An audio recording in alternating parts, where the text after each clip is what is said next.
صلی اللہ علیہ وآلہ وسلم قیامت کی خبریں۔ قیامت کے دن لوگ اپنی اپنی قبروں سے ننگے بدن اٹھیں گے، کوئی پیدل، کوئی سوار، کوئی منہ کے بال چلتے ہوئے میدان حشر کو جائے گا۔ کسی کو فرشتے گھسیٹ کر لے جائیں گے۔ 50,000 سال کا دن ہوگا، تانبے کی طرح زمین ہوگی، سورج 1 میل کے فاصلے پر آگ برسا رہا ہوگا، ہر کوئی پسینے میں نہا رہا ہوگا، شدت پیاس سے زبانیں سوکھ کر کانٹا بن جائیں گی، نفسی نفسی کا عالم ہوگا۔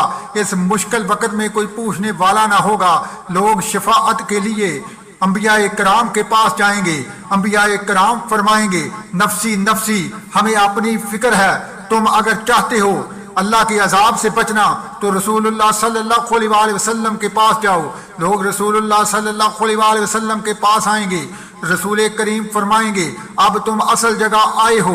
نبی کریم صلی اللہ علیہ وآلہ وسلم اللہ رب العزت کی بارگاہ میں سجدہ کریں گے۔ اللہ رب العزت ارشاد فرمائے گا، محبوب سارے اٹھاؤ، جو کہو گے تمہاری سنی جائے گی، جو مانگو گے ملے گا، جس کی شفاعت کرو گے بخشا جائے گا۔ اب شفاعت کا سلسلہ شروع ہوگا۔